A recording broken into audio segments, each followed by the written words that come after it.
శ్రీ గురుభ్యో నమ. వ్యాస విరచిత శ్రీమద్భాగవతంలో దశమ స్కందంలో నేడు మనం 55వ అధ్యాయం చెప్పుకుంటున్నాం. నేడు చెప్పుకోబోయేటువంటి అంశం, రతి మన్మధులిద్దరూ కూడా ద్వారకా నగరానికి బయలుదేరటం జరుగుతున్నది. అంటే రతి మన్మధుల యొక్క తర్వాత జన్మ అయినటువంటి ఈ మాయావతి ప్రద్యుమ్నుల రూపంలో ఉన్నటువంటి వీరిద్దరూ కూడా శంబరాసురుణ్ణి సంహరించి ప్రద్యుమ్నుడు అతి తక్కువ వ్యవధిలోనే, అత్యల్ప కాలంలోనే మాయావతి దగ్గర అద్భుతమైనటువంటి విద్యలన్నీ కూడా నేర్చుకోవటము, ఆ విద్యల ప్రభావంతో శంబరాసురుని సంహరించడము, ఆ తర్వాత వారిద్దరు కూడా ద్వారకా నగరానికి వేయించేయడం జరిగింది. ఆ ద్వారకా నగరంలో వస్తున్నప్పుడు ప్రద్యుమ్నుడి యొక్క రూపురేఖలు చూసి అక్కడ ఉన్నటువంటి పురస్త్రీలందరూ కూడా ఏ విధంగా భావించారు, తల్లి ఏ విధంగా భావించింది అనేటువంటిది నేడు చెప్పుకోబోయే శ్లోకాలలో వ్యాసులు వారు వర్ణించడం జరిగింది. ముందుగా ప్రార్థన చేసుకుందాం. శుక్లాంబరధరం విష్ణుం శశివర్ణం చతుర్భుజం ప్రసన్నవదనం ధ్యాయేత్ సర్వవిఘ్నోపశాంతయే. వ్యాసం వసిష్ఠనప్తారం శక్తేః పౌత్రమకల్మషం పరాశరాత్మజం వందే సుఖతాతం తపోనిధిం. వ్యాసాయ విష్ణురూపాయ వ్యాసరూపాయ విష్ణవే నమో వై బ్రహ్మనిధయే వాసిష్ఠాయ నమో నమః. నారాయణం నమస్కృత్య నరం చైవ నరోత్తమం దేవీం సరస్వతీం వ్యాసం తతో జయముదీరయేత్.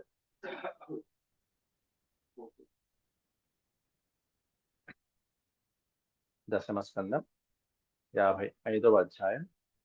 ఈ అధ్యాయంలో మనం పూర్వపాఠంలో 21 శ్లోకాల వరకు మనం చెప్పుకున్నాం. సచ మాయాం సమాశ్రిత్య దైతేయీం మయ దర్శితాం ముముచే అస్త్రమయం వర్షం కార్ష్ణో వైహాయసోసురః అని ఈ శ్లోకంలో ఒక అద్భుతమైనటువంటి ఒక భావాన్ని మనం చెప్పుకున్నాం.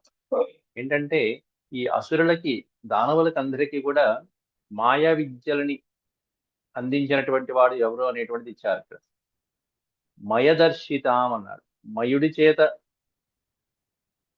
దర్శింపచేయబడినటువంటి అనేకమైనటువంటి మాయ విద్యలు ఏవైతే ఉన్నాయో వాటిని ఆశ్రయించి ఈ శంబరాసురుడు అనేటువంటి అసురుడు యుద్ధం చేశాడు ప్రద్యుమ్నుడితో. ముముచే అస్త్రమయం వర్షం కార్ష్ణౌ వైహాయసోసురః. కార్ష్ణం అంటే కృష్ణుడి కుమారుడైనటువంటి ప్రద్యుమ్నుడి మీద అస్త్ర వర్షాన్ని కురిపించాడు శంబరాసురుడు. ఎక్కడ? వైహాయసుః అంటే ఆకాశములో, అంతరిక్షంలో నిలబడి మాయ విద్యలను ప్రదర్శిస్తూ ఒకసారి కనిపించి, ఒకసారి కనిపించక, ఒకసారి భూమి మీద, ఒకసారి ఆకాశంలో, ఈ విధంగా ఆ అసురుడు మాయ విద్యల్ని, మాయోపాయాల్ని ప్రదర్శిస్తూ యుద్ధం చేస్తున్నాడు ప్రద్యుమ్నుడి మీద.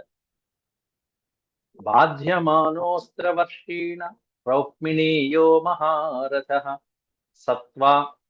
సత్వాత్మికాం మహావిద్యాం సర్వమాయోపమర్దినీం. అయితే దానికి విరుగుడుగా సమస్తమైనటువంటి మాయలని కూడా ఉపమర్దిని, ఉపసంహరింపచేయగలిగినటువంటి ఒక మహావిద్య ఏదైతే ఉందో అది కూడా ఎట్లాంటి విద్య? సత్వాత్మిక, సత్వమయ స్వరూపమైనటువంటి ఒక మహావిద్యని ఈ మాయావతి ప్రద్యుమ్నుడికి బోధింపచేసింది, ప్రద్యుమ్నుడికి ఉపదేశించింది. ఎటువంటి మాయ విద్య అది? సమస్త మాయలని కూడా పటాపంచలు చేయగలిగిన మహామాయ విద్య అది. అటువంటి మహామాయ విద్య, మహావిద్య సత్వాత్మికాం, సత్వస్వరూపమైనటువంటిది. సత్వరజస్తమో గుణాలు త్రిగుణాత్మకమైనటువంటి ఆ మూడు గుణాలలో మొదటిదైనటువంటి సాత్విక గుణాన్ని ఆశ్రయించినటువంటి ఒక మహాసమ్మోహమైనటువంటి అస్త్ర విద్య, మహామాయా విద్య. అటువంటి విద్యని బోధించింది మాయావతి.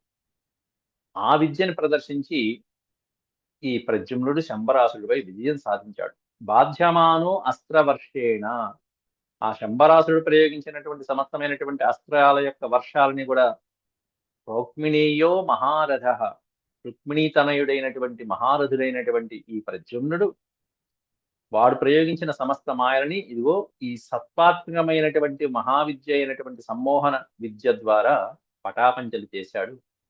ఆ తర్వాత తతో గౌహ్యక గాంధర్వ పైశాచోరగ రాక్షసీ ప్రాయుంత శతశో దైత్య కార్ష్ణ్య కార్ష్ణ్య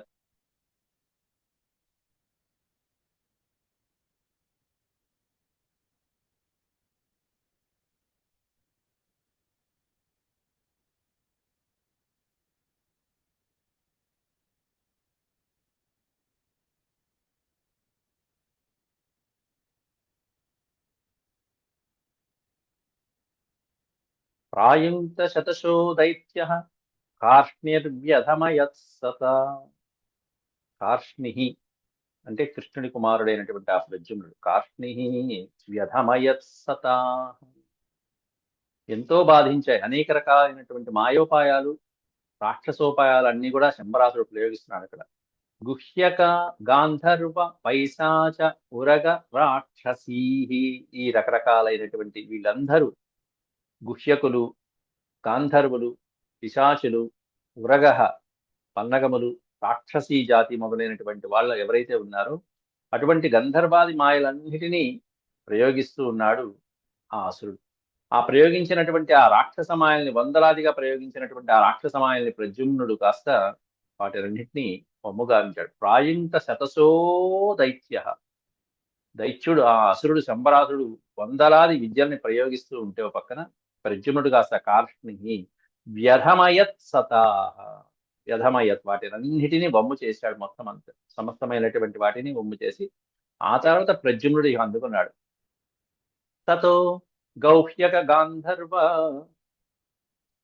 24 నిశాతమసి ముద్యమ్య సకిరీటం సకుండలం శంబరస్య శిరః కాయాత్ తామ్రస్మస్రోజ సాహరత్. నిశాతమసి ముద్యమ్య సకిరీటం సకుండలం.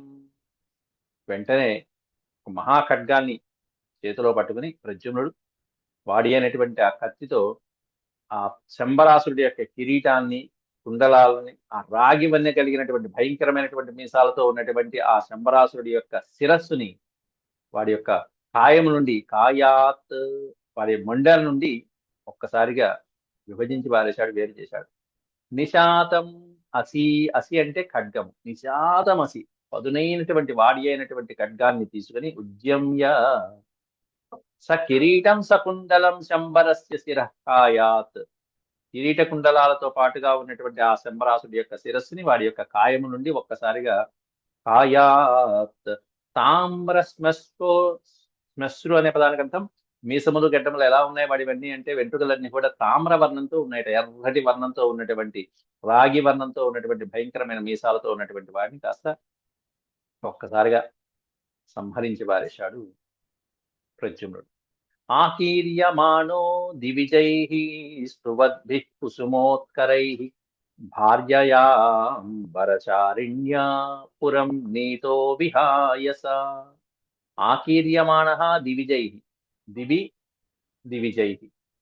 ఇక అక్కడి నుంచి ఎప్పుడైతే శంబరాసురుడి యొక్క మరణం సంభవించిందో, ప్రద్యుమ్నుడి యొక్క ఆ విజయానికి సంకేతంగా సంతోషించినటువంటి దివిజైః దేవతలందరూ కూడా ఆయన్ని పెక్కు రీతులుగా వివిధమైనటువంటి స్తోత్రాలతో స్తువద్భి కుసుమోత్కరై, చేతిలో చక్కటి పుష్పాలు తీసుకుని ఆయన్ని స్తువిస్తూ పూల వర్షాన్ని కురిపిస్తూ అనేకమైనటువంటి స్తుతులతో, స్తోత్రాలతో ప్రస్తుతిస్తూ ఆనందించారు దేవతలందరూ కూడా. ఆ విధంగా విజయాన్ని సాధించినటువంటి ప్రద్యుమ్నుడు ఈ విజయానికి కారకురాలైనటువంటి మాయావతితో, అంటే తన భార్య అయినటువంటి రతీదేవితో, భార్యయా అంబరచారిణ్య, ఇక్కడ భార్యయా అంబరచారిణ్య అనే పదానికి అర్థం ఆకాశగామిని అని అర్థం. అంటే ఆ మాయావతి ఎట్లాంటిది అంటే స్వేచ్ఛగా ఎక్కడ పడితే అక్కడ సంచరించగలిగినటువంటి, మాయా సంచారం చేయగలిగినటువంటి వాళ్ళలో నేర్పరి అయినటువంటి ఆవిడ. అటువంటి తన భార్య అయినటువంటి రతీదేవితో పురం నీతో విహాయస. ఇక్కడ భార్యయా అంబరచారిణ్య పురం నీత, నీత అనే పదానికి అర్థం కొనిపోబడినాడు అని అర్థం, తీసుకువెళ్ళబడినాడు అని. తన భార్య అయినటువంటి మాయావతి చేత ఈ ప్రద్యుమ్నుడు పురం, పురం అంటే ఇక్కడ ద్వారకాపురం, ద్వారకాపురం నీత, ద్వారకా పట్టణానికి తీసుకువెళ్ళబడ్డాడు. ఎలా? విహాయస, ఆకాశ మార్గం ద్వారా. ఇక్కడ యుద్ధ భూమి నుంచి మరుక్షణంలోనే ద్వారకా నగరానికి తల్లిదండ్రుల దగ్గరికి అలా తీసుకువెళ్ళబడ్డాడు ప్రద్యుమ్నుడు కాస్త. ఆ ద్వారకా నగరంలో ప్రవేశించిన తర్వాత అక్కడ ఉన్నటువంటి పరిస్థితి ఎలా ఉన్నది అనేది వర్ణిస్తున్నారు ఇక్కడ 2-3 శ్లోకాలలో. అంతఃపురవరం రాజన్ లలనా శతసంకులం వివేశపత్న్యా గగనా విద్యుతేవ బలాహకః. అంతఃపురవరం రాజన్ లలనా శత సంకులం, సంకులం అంటే గుంపులు, సమూహం. లలన స్త్రీలు, వందలాది వేలాది మంది స్త్రీల యొక్క సమూహాల చేత ఈ వస్తున్నటువంటి ప్రద్యుమ్నుడు కాస్త చుట్టివేయబడ్డాడు. ఎవరు వస్తున్నది, ఎవరు వస్తున్నదని చూస్తే మొత్తం కృష్ణుడి ఆకారంలో ఉన్నాడు. అంతఃపురం వరం రాజన్, అంతఃపురంలో ప్రవేశిస్తుంటే ఆ మహారాజు ఆ ప్రద్యుమ్నుడు భార్యతో కలిసి వందలాది లలనాశత యువతీమణుల యొక్క శోభాయమానమైనటువంటి కాంతులతో ఆ పురంలో ప్రవేశిస్తూ ఉంటే అప్పుడు ప్రద్యుమ్నుడు ఎలా ఉన్నాడు అంటే గగనాద్ విద్యుతేవ బలాహక, బలాహక అంటే మేఘములు, విద్యుతేవ బలాహక అని వర్ణిస్తున్నారు అక్కడ. అంటే ప్రద్యుమ్నుడు నీల మేఘం వలె, ఆ పక్కన ఉన్నటువంటి భార్య అయినటువంటి రతిదేవి పత్ని, పత్న్యా గగనాద్ విద్యుదేవ అన్నారు. ఆకాశంలో ఉన్నటువంటి మెరుపు తీగలాగా ఈయనేమన్నా మేఘము వలె, ఆవిడేమన్నా మేఘాల మధ్యలో ఉన్నటువంటి మెరుపు తీగ వలె అలా ప్రకాశిస్తున్నది. అట్లాంటి మేఘము, మెరుపుతో కూడినటువంటి ఒక మేఘము అంతఃపురంలో ప్రవేశిస్తున్నట్టుగా వివేశ, వివేశ, దాన్ని పక్కన ప్ర అనే అక్షరం పెట్టుకుంటే ప్రవివేశ, ప్రవేశించను అని అయిపోతుంది. ప్ర అనేటువంటిది ఉపసర్గ. అంతఃపురవరం రాజన్ లలనా శత సంకులం అంటే ఈ ప్రద్యుమ్నుడు, దేవి ప్రద్యుమ్నుడు మాయావతి వీళ్ళిద్దరూ వస్తుంటే వీళ్ళతో పాటుగా అంతఃపుర కాంతలు ఈయన యొక్క సౌందర్యానికి ముగ్ధులైపోయి అలా చూస్తూ యుద్ధమనోహరంగా ఏమనుకుంటున్నారు? తం దృష్ట్వా జలదశ్యామం పీతకౌసేయవాససం ప్రలంబ బాహుం తామ్రాక్షం సుస్మితం రుచిరాననం.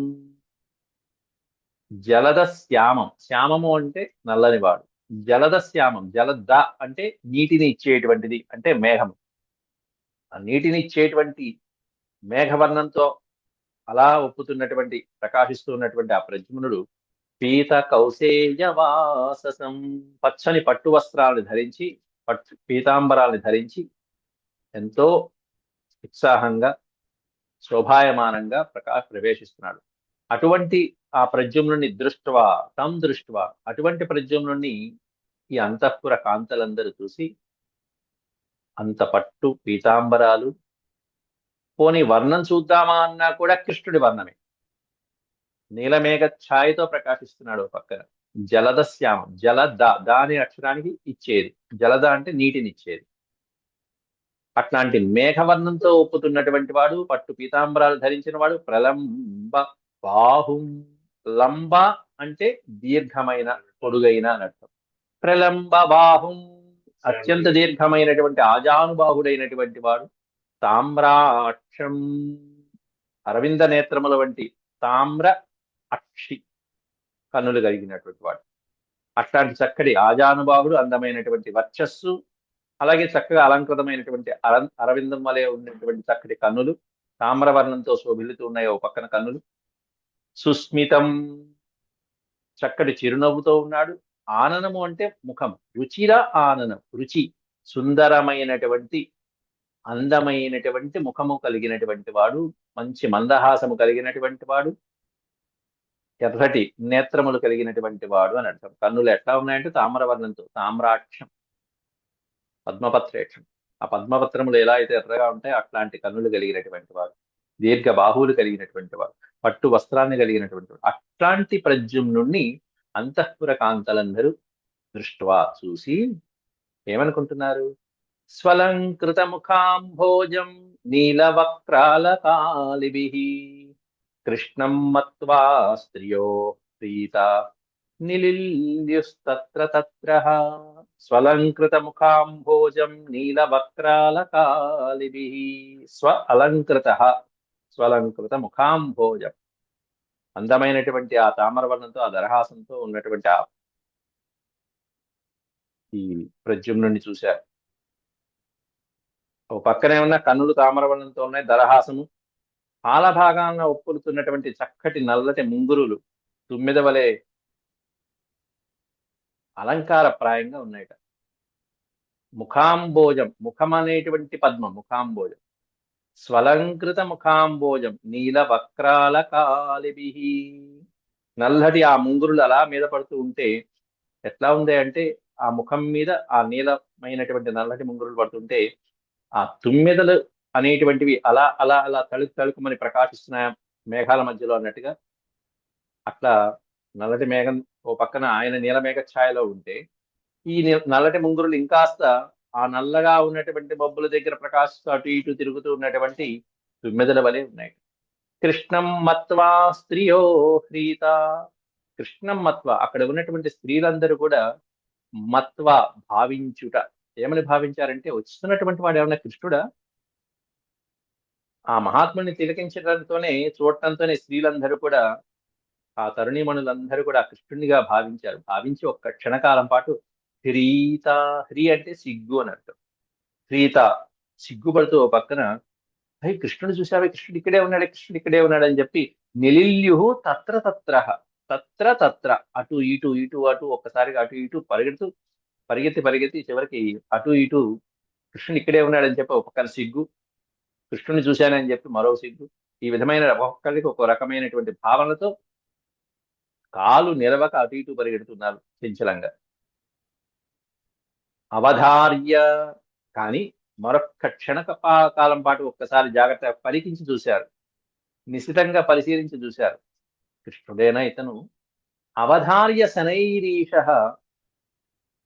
అవధార్య శనైరీషత్ వైలక్ష్యేణ యోషిత ఉపజగ్ము ప్రముదితా సస్త్రీరత్నం సువిస్మితా అన్నారు. అవధార్య శనై, శనై అంటే మెల్లగా ఒక్కసారి పరికించి చూశారు.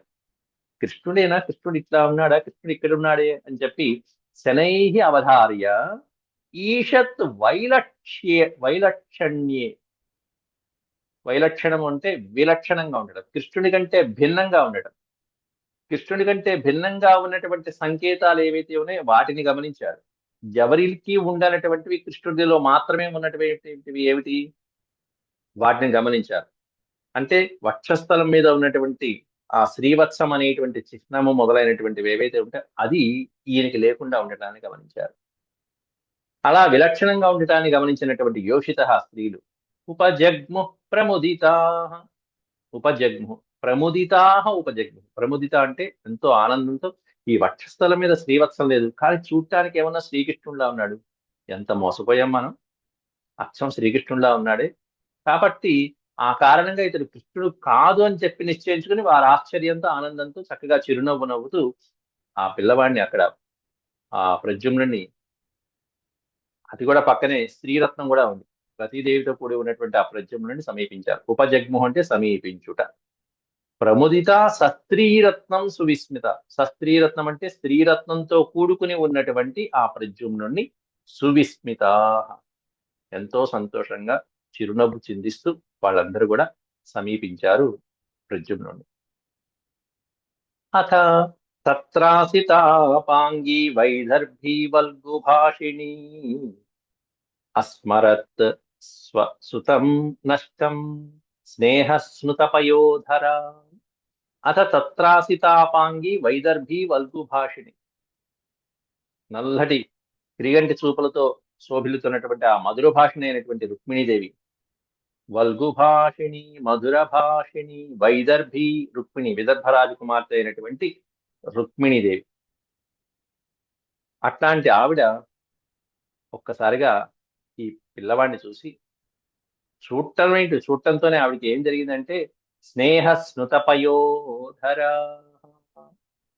ఒక్కసారిగా స్తన్యం ఉప్పొంగింది ఆవిడికి, మనసు కాస్త ఒక్కసారిగా గగురుపాటు కలిగి ఆనందంతో తన్మయత్వం వచ్చి అస్మరత్, అస్మరత్ అంటే స్మరించెను అని అర్థం.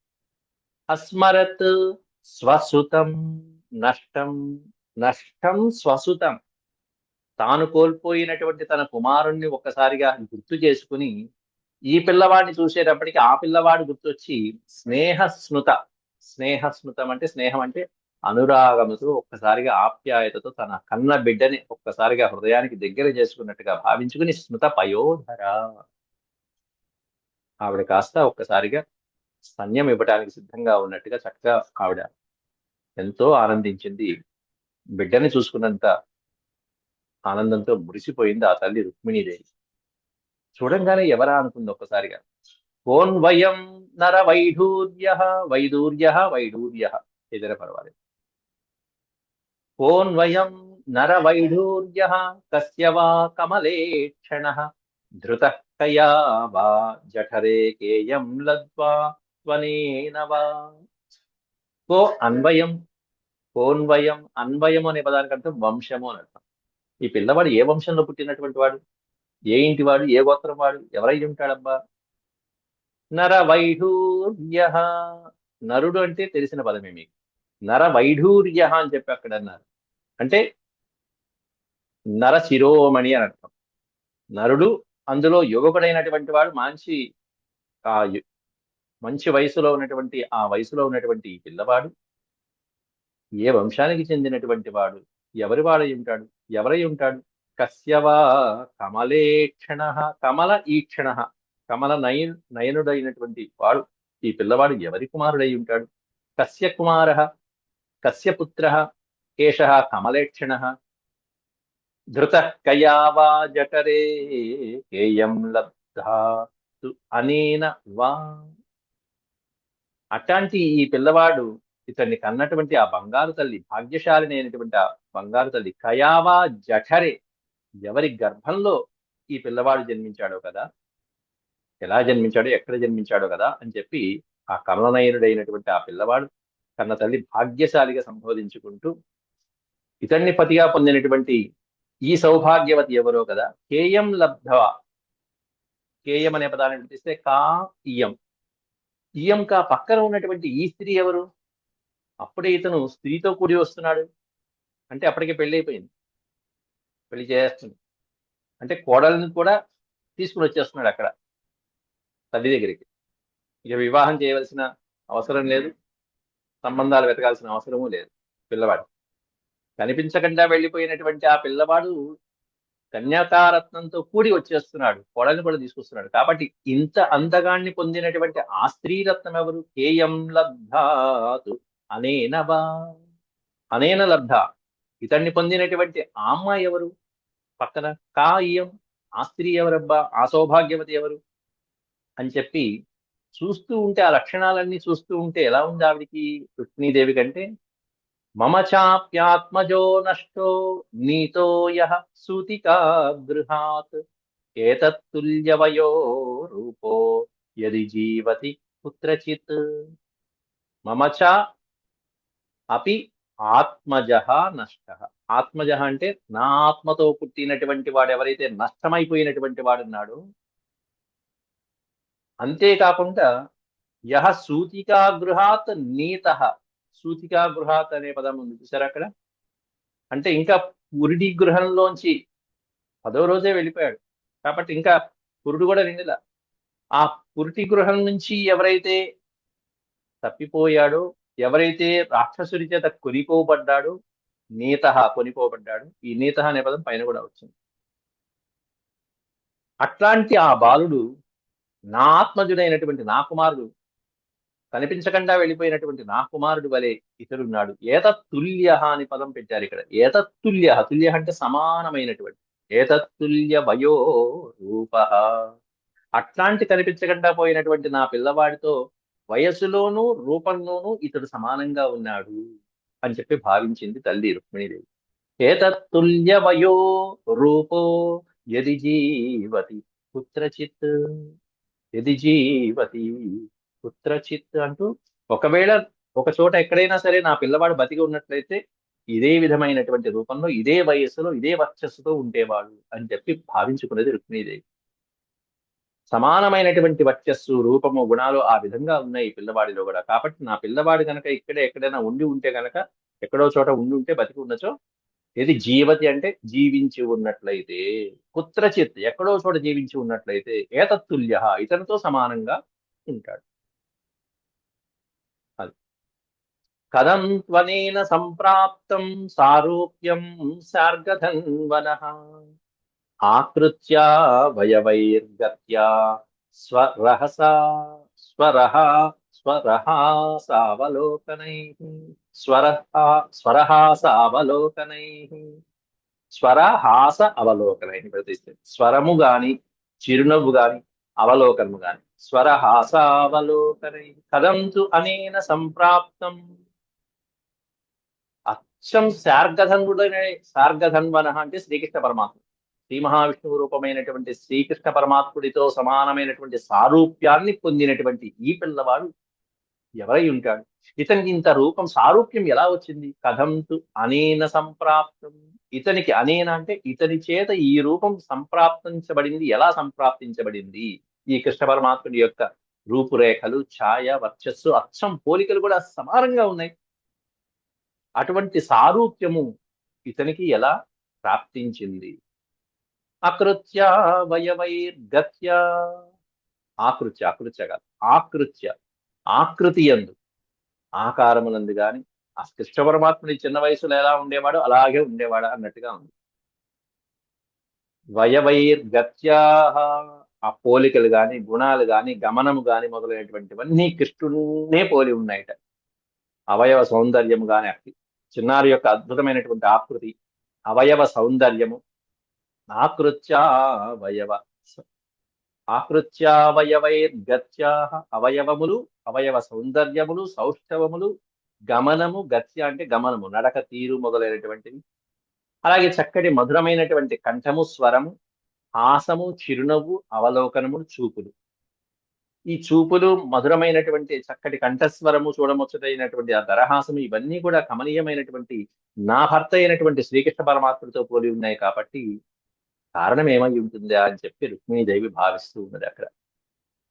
ఈ విధంగా భావించుకుంటూ ఉంటే అక్కడికి శ్రీకృష్ణ పరమాత్ముడు రావటము, నారద మహర్షి కూడా రావటం జరిగి, ఆ తర్వాత కృష్ణ పరమాత్ముడు ఏమన్నా ఏమీ తెలియనట్టుగా ఊరుకుంటే నారద మహర్షి అక్కడ తనకు అన్నీ తెలిసినట్టుగా, పరమాత్ముడికి పక్కన తెలిసిన వాడే అయినా నారదుడి చేత చెప్పించాడు. నారదుడికి కాస్త కీర్తి కలగాలనేటువంటి సందర్భంలో అట్లా రతీ మన్మధులైనటువంటి వారిద్దరు కూడా, మన్మధుడు ప్రద్యుమ్నుడిగా జన్మిస్తే రతీదేవి మాయావతిగా జన్మించిన ఈ గాథ ఈ అధ్యాయంలో చక్కగా వ్యాసుల వారు మనకి బోధించడం జరిగింది.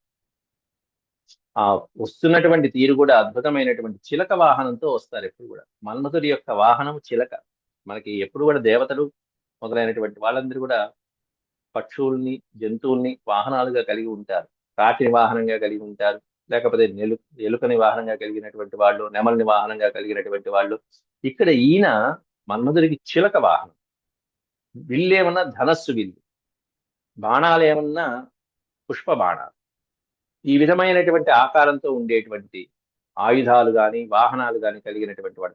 ఆ చిలక వాహనంతో రతీదేవిని వెంట పెట్టుకుని అద్భుతమైనటువంటి మాయా సమ్మోహనమైనటువంటి ఆకారంతో ఈ ప్రద్యుమ్నుడు ద్వారకానగరంలోకి ప్రవేశించడము, అందరికీ కనువిందు చేయడము, అచ్చము శ్రీకృష్ణ పరమాత్ముల్లానే ఉండటము, అందరు ఆశ్చర్యపోవడము. రుక్మిణీదేవి కూడా ఈ విధంగా తన భర్త అయినటువంటి కృష్ణ పరమాత్ముని చిన్నప్పుడు ఉన్నటువంటి కృష్ణ పరమాత్ముడు ఇలా ఉంటాడా అని రుక్మిణీదేవి కూడా కనిపించే విధంగా ప్రద్యుమ్నుడు ఆనందాశ్చర్యాల్ని గురి చేశాడు వాళ్ళందరినీ కూడా.